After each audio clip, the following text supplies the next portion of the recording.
ಕರ್ನಾಟಕ ರಾಜ್ಯ ಆದಿಜಾಗರ ಸಮಾಜ ಸೇವಕ ಸಂಘ ಪುತ್ತೂರು ತಾಲೂಕು ಘಟಕದ ಅಧ್ಯಕ್ಷರಾದ ಬಾಬು ಮೈಕೆ ನನ್ನಿಂದ ನಿಮ್ಮ ಪತ್ರಿಕಾ ಮಾಧ್ಯಮದವರಿಗೂ ನಮಸ್ಕಾರ ಹಾಗೂ ನಮ್ಮ ಪತ್ರಿಕಾಗೋಷ್ಠಿಯಲ್ಲಿರುವ ಎಲ್ಲ ಗಣ್ಯರಿಗೂ ನಮಸ್ಕಾರ ತಿಳಿಸುತ್ತಾ, ಈಗಾಗಲೇ ಪತ್ರಿಕೆಯವರಿಗೆ ಗೊತ್ತಿರ್ಬೋದು, ಮೊನ್ನೆ ದಿನಾಂಕ 16/11/2024 ಶನಿವಾರ ನಮ್ಮ ಸಮುದಾಯದ ಒಬ್ಬ ಕಾರ್ಮಿಕರು ಶಿವಪ್ಪ ಅಂತ ಹೇಳಿ ಅವರನ್ನು ಪುತ್ತೂರು ತಾಲೂಕು ಕೇಪು ಈ ಪರಿಸರದಲ್ಲಿರುವ ತಾವರೋ ಇಂಡಸ್ಟ್ರೀಸ್ ಮತ್ತು ಕೃಷ್ಣ ಹಾಲ್ ಮಾಲಕರಾದ ಹೆನ್ರಿ ಅವರು ಕೆಲಸಕ್ಕೆ ಕರೆದು ಹೋಗಿರ್ತಾರೆ.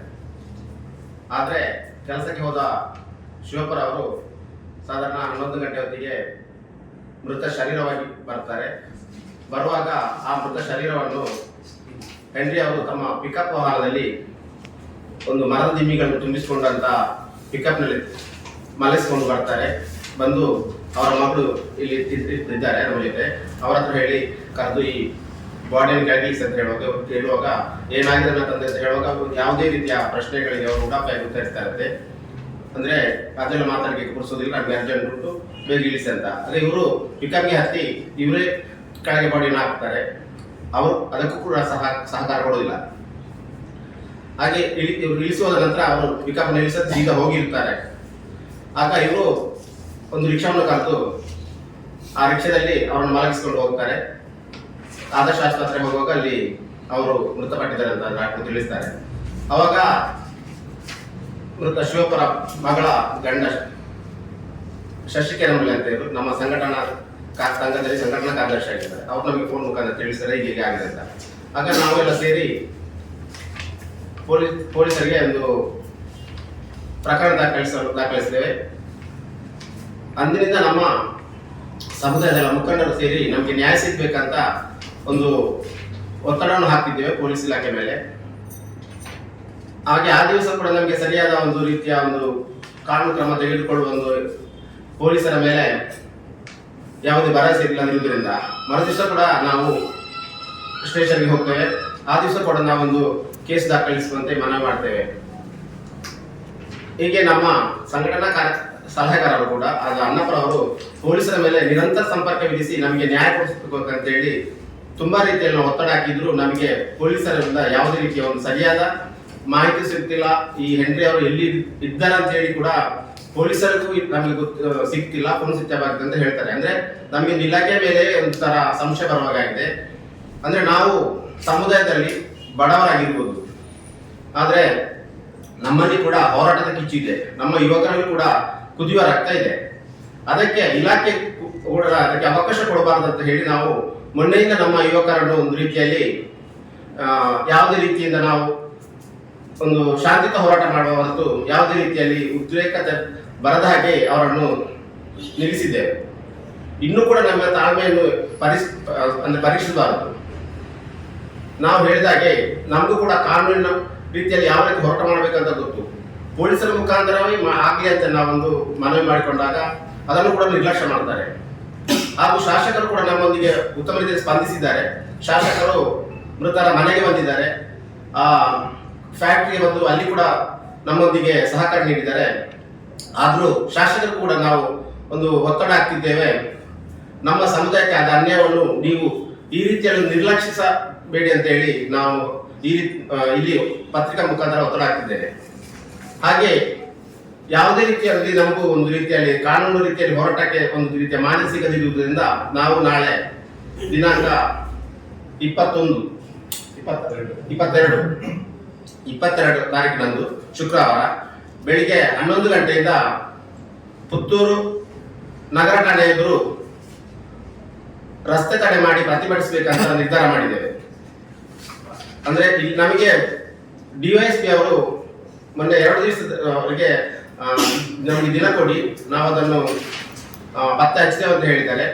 ಆದರೆ ಪತ್ರಿಕೆ ಹೇಳಿಕೆಯಲ್ಲಿ ಕೂಡ ಅವರ ಮಗ ಕೂಡ ಈ ತನ್ನ ತಂದೆಯ ಕೃತ್ಯವನ್ನು ಖಂಡಿಸದೆ ಈ ಒಂದು ಪುತ್ತೂರಲ್ಲ ಇಡೀ ರಾಜ್ಯದ ಜನ ಮನುಕುಲವೇ ತಲೆದಗ್ಗಿಸುವಂತಹ ಹೇಯ ಕೃತ್ಯವನ್ನು ಮಾಡಿ, ಅಂದ್ರೆ ಒಂದು ನಾಯನ್ನು ಬಿಸಿದ ರೀತಿಯಲ್ಲಿ ತನ್ನ ಮಾರ್ಗದ ಮಲಗಿಸಿ ಹೋಗಿರ್ತಾರೆ. ಅದನ್ನು ಕೂಡ ತನ್ನ ಮಗ ಖಂಡಿಸದೆ ತಂದೆಗೆ ಸಪೋರ್ಟಿವ್ ಆಗಿ ಮಾತಾಡಿದರೆ ಅವರ ಮೇಲೆ ಕೇಸ್ ದಾಖಲಿಸಿ ಅಂತ ಹೇಳುವಾಗ ಅವರ ಮೇಲೂ ಕೂಡ ಯಾವುದೇ ರೀತಿಯ ಕಾನೂನು ಕ್ರಮ ಕೈಗೊಳ್ಳಿಲ್ಲ. ಇದು ನಮ್ಮ ಸಮುದಾಯಕ್ಕೆ ಮಾಡುವ ಒಂದು ಇಲಾಖೆಯ ನಿರ್ಲಕ್ಷ್ಯ ಹಾಗೂ ಒಂದು ರೀತಿಯಲ್ಲಿ ಬೇಜವಾಬ್ದಾರಿತನ ವರ್ತಿಸ್ತಾ ಅಂತ ಕಾಣುತ್ತದೆ. ಹಾಗಾಗಿ ಇದು ಈ ಪತ್ರಿಕಾ ಮುಖಾಂತರ ಇದು ಗೃಹ ಇಲಾಖೆಗೆ ಹೋಗಬೇಕು, ಇಲ್ಲಿ ನಮ್ಮ ಜಿಲ್ಲಾ ಉಸ್ತುವಾರಿ ಮಂತ್ರಿಗಳಿಗೆ ಹೋಗಬೇಕು, ನಮ್ಮ ಸಮುದಾಯದ ರಾಜ್ಯ ವ್ಯಾಪ್ತಿಯಲ್ಲಿ ಇದು ನಮ್ಮ ಸಮುದಾಯಕ್ಕೆ ಗೊತ್ತಾಗಬೇಕು. ಆದಷ್ಟು ನಮ್ಮ ಸಮುದಾಯದವರು ನಾಳೆ ಬಂದು ನಮ್ಮೊಂದಿಗೆ ಈ ಪ್ರತಿಭಟನೆ ಕೈ ಜೋಡಿಸಬೇಕು, ಕಾನೂನು ರೀತಿಯ ಹೋರಾಟಕ್ಕೆ ಎಲ್ಲರೂ ಭಾಗವಹಿಸಬೇಕು. ಅದೇ ರೀತಿ ನಾವು ಬೇರೆ ಬೇರೆ ರೀತಿಯ ಸಂಘಟನೆಗಳನ್ನು ಅಂದ್ರೆ ನಮಗೆ ಒಂದು ಮಾನವೀಯ ನೆಲೆಯಲ್ಲಿ ಯಾರು ಸಪೋರ್ಟಿವ್ ಮಾಡ್ತಾರ ಅವರೆಲ್ಲ ಇದಕ್ಕೆ ಭಾಗವಹಿಸಬೇಕು. ಅದೇ ರೀತಿ ಒಂದು ಜಗತ್ತಿಗೆ ಶಾಂತಿಯನ್ನು ಸಾರಿದ, ಪರಸ್ಪರ ಅನ್ಯೋನ್ಯತೆ ಇರಬೇಕಂತ ಸಂದೇಶ ಸಾರಿದ ಒಂದು ಸಮುದಾಯದ ದೇವರಾದ ಯೇಸು ಕ್ರಿಸ್ತರ ಸಮುದಾಯದಲ್ಲಿ ಹುಟ್ಟಿ ಈ ಹೆನ್ರಿ ಅವರು ಈ ರೀತಿಯ ಒಂದು ಹೇಯ ಕೃತ್ಯ ಮಾಡಿದಾಗ ಅದನ್ನು ಕೂಡ ಅವರ ಧರ್ಮಗುರುಗಳು ಖಂಡಿಸಬೇಕಿತ್ತು, ಅದನ್ನು ಕೂಡ ಖಂಡಿಸಲಿಲ್ಲ. ಅಥವಾ ರಾಜಕೀಯ ಪಕ್ಷದವರು ನಮಗೆ ನಮ್ಮ ಆದಿರವರು ಕೂಡ ಬೇರೆ ಬೇರೆ ರಾಜಕೀಯದಲ್ಲಿದ್ದಾರೆ, ಎಲ್ಲರೂ ತಮ್ಮ ಸ್ವಾರ್ಥಕ್ಕೆ ಮಾತ್ರ ನಮ್ಮನ್ನು ಉಪಯೋಗಿಸಿಕೊಳ್ತಾರೆ ಹೊರತು ಇಂಥ ಕೃತ್ಯಗಳಿಗೆ ಅವರು ಕೂಡ ಒಂದು ಯಾವುದೇ ಖಂಡನೆ ವ್ಯಕ್ತಪಡಿಸಲಿಲ್ಲ. ತಮ್ಮ ಮಾಧ್ಯಮದ ಮುಖಾಂತರ ತಾವು ಪತ್ರಿಕೆಯರು ಕೂಡ ಒಂದು ಪೊಲೀಸರ ನಿರ್ಲಕ್ಷ್ಯತೆಯನ್ನು ಪ್ರಶ್ನಿಸಿಲ್ಲ ಅಂತ ಕಾಣುತ್ತದೆ. ಅಂದ್ರೆ ನಮ್ಮ ಸಮುದಾಯ ಒಂದು ರೀತಿಯಲ್ಲಿ ಇನ್ನೂ ಕೂಡ ಒಂದು ರೀತಿಯಲ್ಲಿ ಒಂದು ಅವಮಾನಕರ ರೀತಿಯಲ್ಲಿ ನಡೆಸಿಕೊಳ್ಳೋದು ತುಂಬಾ ಬೇಸರ ಆಗ್ತದೆ. ನಮ್ಮಲ್ಲಿ ಕೂಡ ನಾವು ಈಗ ಅತ್ಯಂತ ಮುಂದುವರೆದಿದ್ದೇವೆ, ನಮಗೂ ಹೋರಾಟ ಮಾಡೋ ಶಕ್ತಿ ಇದೆ, ಆರ್ಥಿಕ ಶಕ್ತಿ ಇಲ್ಲದಿರ್ಬೋದು, ದೈಹಿಕವಾದ ಮಾನಸಿಕವಾದ ಎಲ್ಲ ಶಕ್ತಿಗಳು ನಮ್ಮಲ್ಲಿ ಕೂಡ ಉಂಟು. ನಮ್ಮಲ್ಲಿ ಕೂಡ ಅಂದ್ರೆ ದಕ್ಷಿಣ ಕನ್ನಡ ಜಿಲ್ಲೆ ಎಂದು ಅದು ವಿದ್ಯೆಯಲ್ಲಿ ಆಗಲಿ ಬುದ್ಧಿಯಲ್ಲಿ ಆಗಲಿ ಮುಂದುವರೆದ ಜಿಲ್ಲೆ ಅಂತ ಹೇಳ್ತಾರೆ. ಇಲ್ಲಿ ನೋಡುವಾಗ ಯಾವುದೇ ರೀತಿಯಲ್ಲಿ ಕೂಡ ಒಂದು ನಮ್ಮ ನೆರೆ ರಾಜ್ಯಗಳ ಉತ್ತರದ ಅಂತ ಕಡೆ ಘಟನೆಗಳಲ್ಲಿ ನಡೆದಿರುವುದರಿಂದ ಇದು ತುಂಬಾ ಮನುಕುಲ ಕೂಡ ನಾಚಿಸುವ ಅಂತ ತಲೆತಗ್ಗಿಸುವಂತ ಒಂದು ಕೃತ್ಯವಾಗಿದೆ. ಹಾಗೆ ಇದಕ್ಕೆ ಕೂಡ ನಾವೊಂದು ನಮ್ಮ ಕೇಸ್ ಕೊಟ್ಟ ವಿಷಯವನ್ನು ಅವರು ಬೇರೆ ಬೇರೆ ರೀತಿಯಲ್ಲಿ ಕೂಡ ಎನ್ಕ್ವೈರಿ ಮಾಡಬಹುದಿತ್ತು. ಪೊಲೀಸರಿಗೆ ಎನ್ಕ್ವೈರಿ ಮಾಡಬೇಕು ಹಾಗೂ ಅವರ ಅಲ್ಲಿ ನಿರಂತರವಾಗಿ ನಡೆಯುತ್ತಿರುವ ಅವರ ಇಂಡಸ್ಟ್ರಿಯನ್ನು ಸಹ ಒಂದು ದಸ್ತಗಿರಿ ಮಾಡಿ ಅಲ್ಲಿ ಕೂಡ ಅವರು ಇನ್ನು ಮುಂದೆ ಆಗಲಿ ನಮಗೆ ಹೋರಾಟ ಮಾಡಿ ಕಾನೂನು ಸಿಗುವವರೆಗೆ ಅಲ್ಲಿ ಕೂಡ ಅವರನ್ನು ಯಾವುದೇ ರೀತಿಯ ಒಂದು ಕಾರ್ಯಚಟುವಟಿಕೆ ಮಾಡದಂತೆ ಪೊಲೀಸರು ಅಲ್ಲಿ ನಿರ್ಬಂಧ ಇರಬೇಕು. ಆ ವ್ಯಕ್ತಿ ಅಲ್ಲೇ ಮನೆ ಆಸ್ಪಾಸ್ನಲ್ಲಿ ಇದ್ದಿರಬಹುದು, ಅಲ್ಲಿ ಒಂದು ವ್ಯವಹರಿಸುವಂತ ಒಂದು ಅವರ ಜೊತೆ ವ್ಯವಹಾರ ಮಾಡುವಂತ ಅಲ್ಲಿ ಪಕ್ಕದ ಮನೆಯವರು ಕೂಡ ಮೊನ್ನೆ ನನಗೆ ಅವರೊಬ್ಬ ಮಗ ಬಂದು ತುಂಬಾ ಪ್ರತಿಭಟನೆ ತೋರಿಸಿರ್ತಾನೆ. ಅವನು ಯಾಕೆ ಆ ರೀತಿ ಮಾಡಿದಾರೆ ಅಂತ ಗೊತ್ತಿಲ್ಲ, ಅದನ್ನು ಸಹ ಪೊಲೀಸರು ಎಂಕ್ವೈರಿ ಮಾಡಬೇಕು. ಅಂದ್ರೆ ಹೆಚ್ಚಿನ ನಮಗೆ ಮಾಹಿತಿ ಇರುವ ಪ್ರಕಾರ ಅವ್ರ ಮನೆಯ ಹೊರಗಡೆ ಇದ್ದಾರೆ, ಅಂದ್ರೆ ಪೊಲೀಸರಲ್ಲಿ ಹೋಗ್ತಿಲ್ಲ ಅಂತ ತಿಳಿಸಿರ್ತಾರೆ. ಹಾಗಾಗಿ ನಾವು ನಾಳೆ ಮಾಡುವ ಈ ಪ್ರತಿಭಟನೆಗೆ ನಮಗೆ ಪೊಲೀಸ್ ಇಲಾಖೆಯಿಂದ ಸಂಪೂರ್ಣ ಸಹಕಾರ ಸಿಗಬೇಕು, ಪ್ರತಿ ಜಾತಿ ಸಮುದಾಯದವರಿಂದಲೂ ನಮಗೆ ಸಹಕಾರ ಸಿಗಬೇಕು, ಪ್ರತಿ ರಾಜಕೀಯ ಪಕ್ಷದವರಿಂದಲೂ ಸಹಕಾರ ಸಿಗಬೇಕು ಹಾಗೂ ಸಂಘಟನೆಗಳಿಂದ ಸಹಕಾರ ಸಿಗಬೇಕಂತ ಹೇಳಿ ನಾನು ಈ ಪತ್ರಿಕಾ ಮುಖಾಂತರ ಮನವಿ ಮಾಡಿಕೊಳ್ತಿದ್ದೇನೆ. ಪ್ರತಿಭಟನೆಗೆ ಎಲ್ಲ ಜಾತಿ ಸಮಾಜ ಬಾಂಧವರು ಮತ್ತೆ ಎಲ್ಲ ಪಕ್ಷದ ಮುಖಂಡರು ಮತ್ತೆ ಎಲ್ಲ ಇದು ಸಂಘಟನೆ ಮುಖಂಡರು ಭಾಗವಹಿಸಬೇಕಂತ ನಾವು ವಿನಂತಿ ಮಾಡಿದ್ದೇವೆ. ಎಷ್ಟೊತ್ತಿಗೆ? ನಾಳೆ 11 ಗಂಟೆಗೆ ನಿಮ್ಮ ಡಿಮಾಂಡ್ ಒಂದು ಬಹಳ ವಿಶೇಷವಾಗಿ ಒಂದು ಫ್ಯಾಕ್ಟರಿಯನ್ನ ನಿಮ್ಮ ಏನು ಬಂದ್ ಮಾಡಬೇಕು. ಹೌದು, ನಮಗೆ ಅದ ಅನ್ಯಾಯಕ್ಕೆ ಅವರಿಗೂ ಕೂಡ ಅದೇ ರೀತಿಯಲ್ಲಿ ಒಂದು ಪ್ರತಿರೋಧವನ್ನು ಅವರಲ್ಲಿ ಅಲ್ಲ, ಅವರ ಜೊತೆ ಇನ್ನೂ ಇಬ್ರು ಇದ್ದಾರೆ, ಅವರು ಬಂಧಿಸಿರ್ತಾರೆ. ಎಷ್ಟು ಜನರ ಕೇಸ್ ಆಗಿದೆ? ಈಗ 3 ಜನ ಹೆಸರು ಒಬ್ಬ 2 ಜನ ಸ್ಟ್ಯಾನ್ಲಿ ಅಂತ ಒಬ್ರು ಅವ್ರನ್ನ ಈಗಾಗಲೇ ಅರೆಸ್ಟ್ ಮಾಡಿದ್ದಾರೆ, ಅರೆಸ್ಟ್ ಮಾಡಿ ಬಂಧನ ಇದ್ದಾರೆ. ಇನ್ನೊಬ್ರು ಹೆನ್ರಿ ತಾವರು ಮತ್ತೆ ಅವರ ಪುತ್ರನ ವಿರುದ್ಧ ಕೂಡ ಪುತ್ರ ಕೂಡ ಬೇರೆ ಬೇರೆ ವಿವಾಹಿತ ಹೇಳಿಕೆ ಕೊಟ್ಟಿದ್ದಾರೆ. ಹಾಗಾಗಿ ಅವನನ್ನು ಕೂಡ ಬಂಧಿಸಬೇಕು ಅಂತ ನಾವು ಒತ್ತಾಯ ಮಾಡಿದ್ದೇವೆ. ಆದ್ರೆ ಡಿಎಸ್ಪಿ ಅವರು ನಾವು ಕಾನೂನು ಮುಖಾಂತರ ಹೋಗ್ಬೇಕು ಅಂತ ಹೇಳಿ ಮಾತಾಡ್ತಿದ್ದಾರೆ. ಎಫ್ಐಆರ್ ಆಗಿದ್ದು ಸ್ಟ್ಯಾಂಡ್ ಮೇಲೆ ಮಾತ್ರ. ಹೌದು, ಎಫ್ಐಆರ್ ಆಗಿದೆ, ಅದೇ ಕೇಳಿದ್ದು. ಹೆನ್ರಿ ತಾವು ಮೇಲೆ ಎಫ್ಐಆರ್ ಆಗಿದೆ. ಪ್ರಮುಖ ಆರೋಪಿಯನ್ನು ಬಂಧಿಸಿಲ್ಲ, ಪ್ರಮುಖ ಆರೋಪಿ ಅಲ್ಲಿ ಅವರನ್ನು ಬಂಧಿಸಿಲ್ಲ. ಕಿರಣ್ ಮೇಲೆ ಆಗಲಿಲ್ಲ. ಅಂದ್ರೆ ಇದಕ್ಕೆ ರಾಜಕೀಯ ಶಕ್ತಿಗಳು ಕೂಡ ಅವರ ಜೊತೆ ಕೈ ಜೋಡಿಸಿದ್ದಾರೆ. ಮೊನ್ನೆಯಿಂದ ನಮ್ಗೆ ಏನೋ ಸ್ವಲ್ಪ ಸಹಕಾರ ಕೊಡ್ತಾರೆ ಅಂತ ಹೇಳಿ ನಾವು ಅನ್ಭವಿಸಿದೆ. ಆದ್ರೆ ಈಗ ನಮ್ಗೆ ರಾಜಕೀಯದ ಇದರಲ್ಲಿ ಕೂಡ ನಮ್ಗೆ ಅವ್ರಿಗೆ ಒತ್ತಡ ಇದೆ ಅಂತ ಹೇಳಿ ಅವರನ್ನು ಬಂಧನ ಮಾಡಬಾರ್ದು ಅಂತ ಹೇಳಿ ಒತ್ತಡ ಇದೆ ಅಂತ ಹೇಳಿ ನಮ್ಗೆ ಏನೋ ಅನುಮಾನ ಆಗ್ತಾ ಇದೆ ನಮ್ಗೆ. ಅವರ ಸಪೋರ್ಟ್ ಕೂಡ ಇದೆ ಅಂತ ಹೇಳಿ ಗೊತ್ತಾಗ್ತಾ ಇದೆ. ಮತ್ತೊಂದು ಮನವಿ ರಿಟರ್ನ್ ಪತ್ರಿಕೆಯನ್ನು ಬರಿಬೇಕು. ನಾನು ಇಲ್ಲಿ ವಕೀಲರಿಗೆ ಒಂದು ಮನವಿ ಮಾಡ್ತಿದ್ದೇನೆ. ಇಂಥ ಒಂದು ಅಮಾನವೀಯ ರೀತಿಯಲ್ಲಿ ವರ್ತಿಸಿದ ಆ ಹೆನ್ರಿ ಅವರಿಗೆ ಯಾರು ಕೂಡ ಈ ಕೇಸನ್ನು ತಗೊಳ್ಬಾರ್ದು. ಅಂದ್ರೆ ಕೇಸಿಗಾಗಿ ಬರ್ತಾರೆ ಅವರು, ಅದು ಅವರ ಸಹಜ ಕ್ರಿಯೆ ಕೂಡ. ಆದ್ರೆ ನಮ್ಮ ಮನವಿ ಏನಂದ್ರೆ ಈ ಬಡವರಿಗೆ, ಶಿವಪ್ಪ ಮರಣ ಹೊಂದಿದ ಬಡವರ ಕುಟುಂಬ 4 ಹೆಣ್ಣು ಮಕ್ಕಳು ಇರುವುದು, ಅವರಿಗೆ ನ್ಯಾಯ ಸಿಗ್ಬೇಕು ಹೊರತು ಈ ಹೆಂಡ್ರಿ ಅಂದ್ರೆ ಹಣ ಇರ್ಬೋದು, ಹಣದ ಬಲದಿಂದ ಅವರು ಯಾರನ್ನು ಸಹ ಕೊಂಡುಕೊಳ್ಳುವಂತ ಶಕ್ತಿ ಇರುತ್ತದೆ. ಆದ್ರೆ ವಕೀಲರು ನಮ್ಮ ಮೇಲೆ ಕರ್ಣ ತೋರಿ, ನಮ್ಮ ಸಮುದಾಯದ ಮೇಲೆ ಒಂದು ಕರ್ಣ ತೋರಿ ಈ ಕೇಸನ್ನು ಅವರು ತಗೊಳ್ಬಾರ್ದು ಅಂತ ನನ್ನ ಮನವಿ ಮಾಡ್ತಿದ್ದೇನೆ.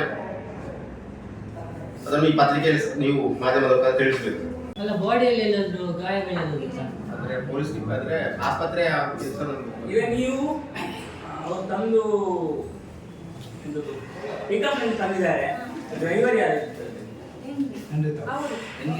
ಅವ್ರನ್ನೇ ಇದ್ದಲ್ಲ? ಬೆಳಿಗ್ಗೆ ಕರ್ಕೊಂಡು ತರುವಾಗ ಉಸಿರಿತ್ತ ಇಲ್ಲ ಏನಿಲ್ಲ, ನಾನು ಅವ್ರು ಏನು ಹೇಳಿಲ್ವಾ?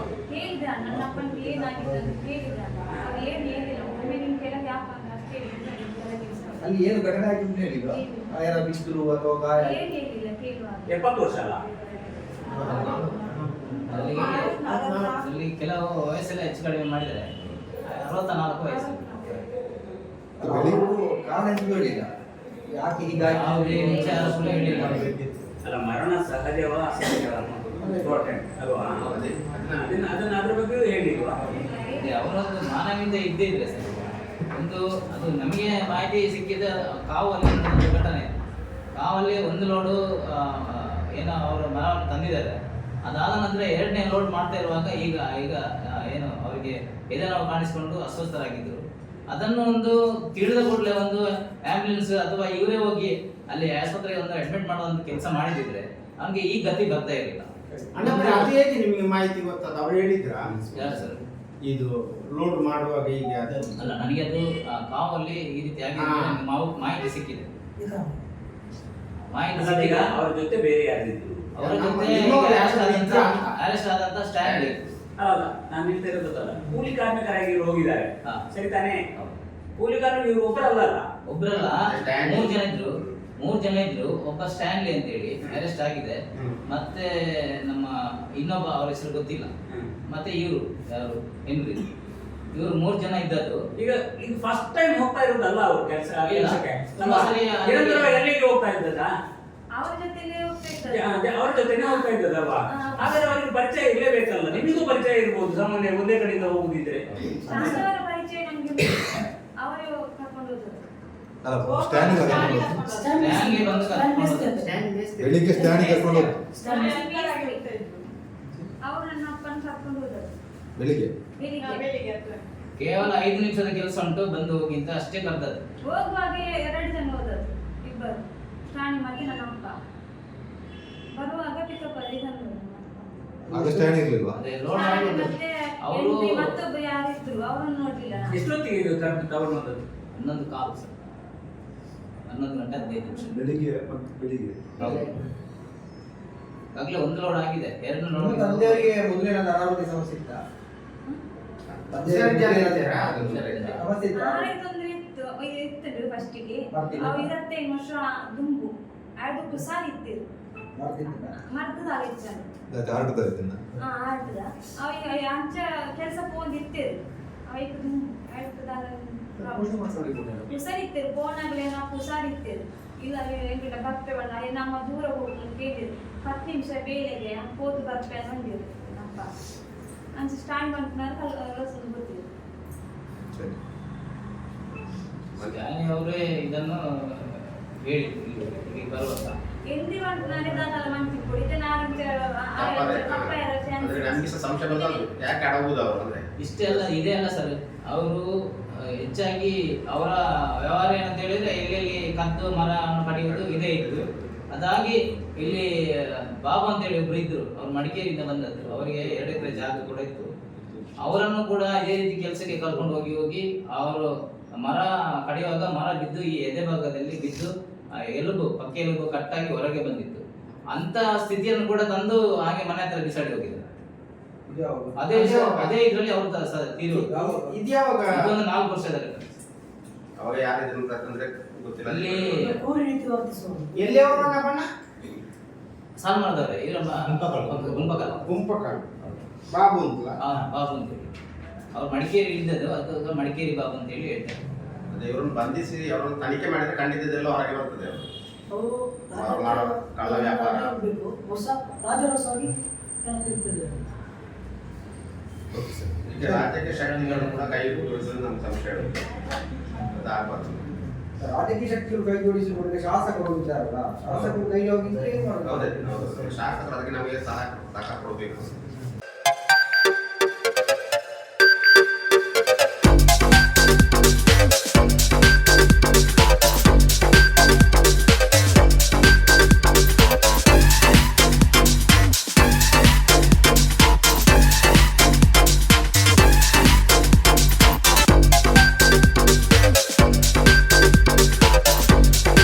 Navratan Electrical and Plumbing Wholesale Dealers in Electricals, Plumbing, Hardware, Home Appliances, Sanitary, LED Lights and Electronics. All brands electronics and electrical items are under one roof. Navratan Electrical and Plumbing, opposite Sachin Traders, Main Road, Darbe, Puttur.